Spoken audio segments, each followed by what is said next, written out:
Leyla Hanım, kolay gelsin. Sağ olasın, teşekkür ederim. Yazmam da düzgün değil. Ne çekip duruyorsun beni? Mesele yazma meselesi değil. Mesele balık meselesi. Anladım. Harika bir balık tarifiyle gelmişsin yine karşımıza. Seyircilerine. Evet, ben seyircilerimi, dostlarımı, takipçilerimi, gerçi hepsi aynı kapı. Sevgili dostlarım, takipçilerim beni az çok tanıyorlar. Allah onların hepsinden razı olsun. Allah işlerini, güçlerini rast getirsin. Evlerine dirlik, düzen, huzur, bereket versin inşallah. Anne, dini programda değiliz. Yemek programındayız. Olabilir. Yemek programında dini şeyler konuşulmayacak diye bir kural var mı? Varsa lütfen herkes bana söylesin. Herkes kısa tutmak istiyor videoyu. Uzun video izlemek istemiyor. Benim ağzım konuşuyor, elim devam ediyor. 1 kilo balığımızın kılçıklarını mümkün olduğu kadar en iyi bir şekilde çıkardık. Bu şekilde balıklarımızın kılçıklarını çıkararak bir kabımızın içine aldık. Tertemiz yıkadık. Sizler de böyle balıklarınızı, evde kalan ufak tefek 1-2 tane balığınız olur. Çocuklarınız balık sevmez. Çocuklarımıza balıkları sevdiririz. Bakın, tekrardan kontrol ederek kılçığını mümkün olduğu kadar bırakmayarak bakın tertemiz kılçıklarını aldım. Ondan sonra da şimdi güzelce bunu şeyden geçireceğim. Şimdi şöyle bir kaşık koydum. Pul biber. Pul biber koydum. Şöyle azıcık Karabiber de bu. Kimyon. Bu gerçekten kimyon çok iyi olur. Balığın kokusunu bastırır. Birazcık zerdeçal. Anne, elini ne olursun kameraya uzatma. Birazcık zerdeçal, çok az. Ondan sonra birazcık da tuz. Şöyle aldığı kadar olsun tuz dostlar.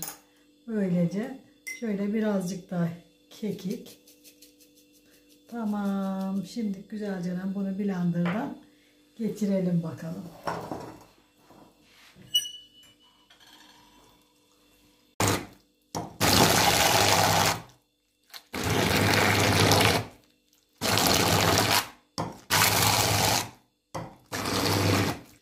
Çekilme.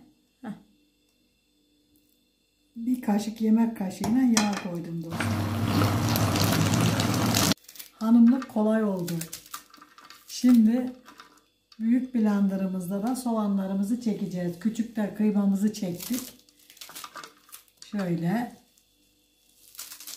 hepinize göstereceğim Allah izin verirse. Şimdi küçük küçük doğramak biraz ağır geldi. Yaşlılığıma verin dostlarım ya. Can dostlarım benim. Allah hepinizden razı olsun. Şimdi de biberlerimizi doğruyorum. Kapya biberlerimizi. Şöyle küçük ama 3 tane doğruyorum. Siz büyük olursa bir tane yeterli yani. Şöyle bir demet maydanozumu gördünüz doğradım. Şimdi 2 tane de yeşil biberimi doğruyorum. Şöyle.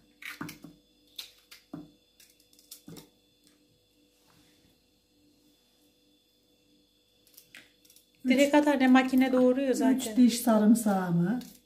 Kızım şöyle birazcık küçültmekte fayda var. Tam makine doğuruyor biliyorum ama şöyle yine de fayda var. Şimdi soğanlarımızı da şöyle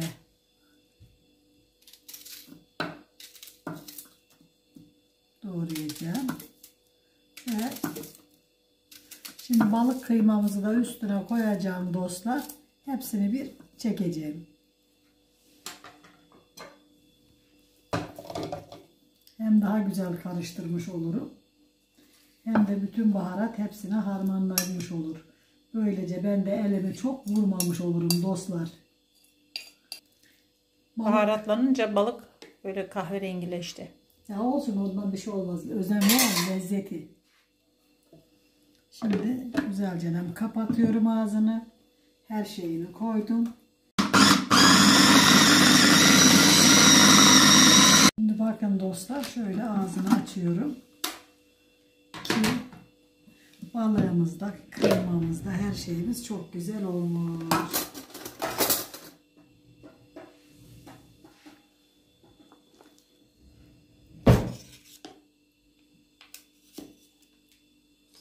Harika bir mücver yapacağız Allah izin verirse. Şimdi gene geri kabımıza alıyorum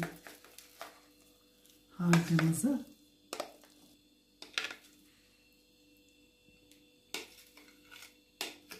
Harika güzel oldu. Şurada da bir kaşık, yemek kaşığıyla dolu dolu bir kaşık unumuz var. Mısır unu.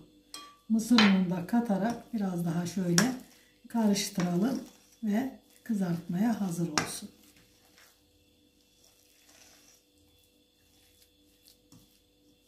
İsteyenler balıklarını hazır alabilirler.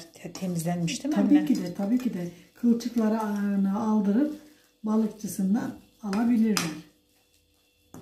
Gayet de güzel olur. Şimdi ne yapma zamanı? Bunu kızartma zamanı inşallah. Şöyle bir yemek kaşığı da biber salçası koyuyorum. Ve tekrar karıştırmaya devam.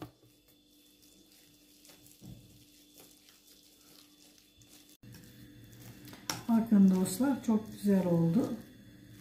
Şimdi bunu ne yapma zamanı? Kızartma zamanı. Ve emin olun çocuklarımız da zevkle yiyecekler. Ben zevkle bekliyorum.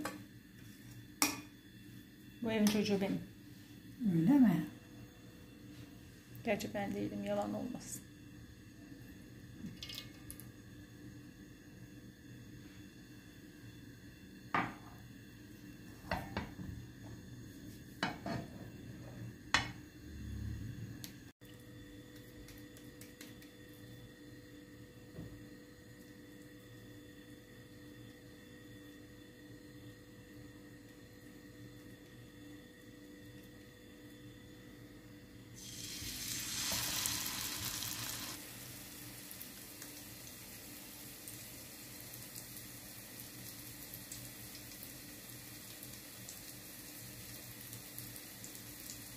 Bakın dostlar, bu şekilde güzelce bir şekil veriyoruz.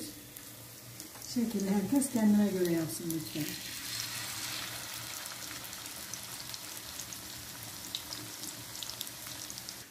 Hayırdır?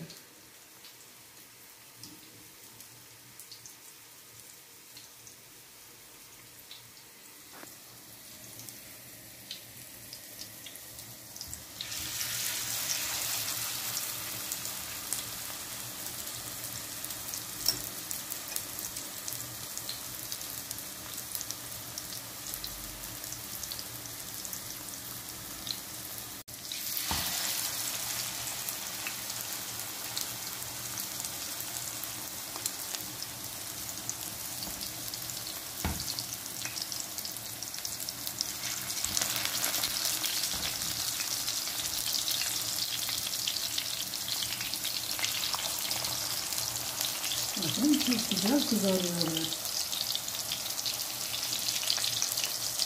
Gerçekten balık sevmeyen çocuklarımıza balığı sevdiren Tarif. Balık köfte.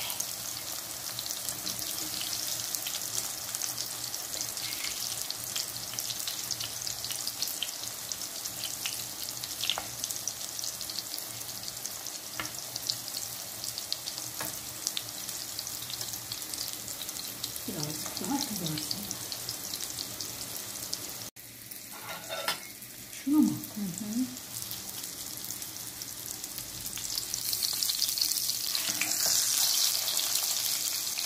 Çok güzel kızarmış.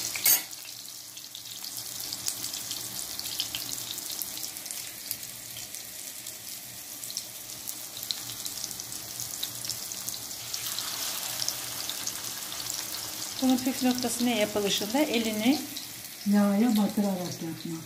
onu gösterelim. Bakın dostlar, çok güzel kızardı. Uzaklara gitme, ben getirdim sana.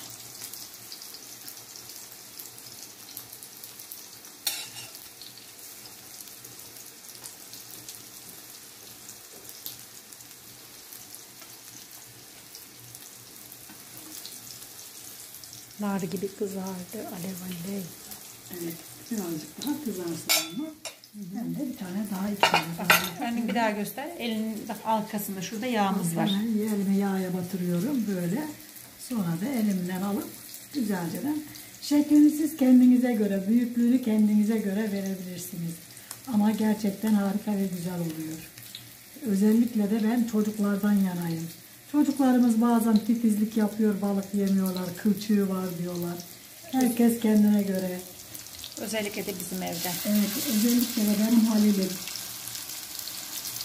Babam Tekneye neyse. balığa gidiyoruz. Teknede balık yiyorlar. Niye? Çünkü orada kılçık yokmuş.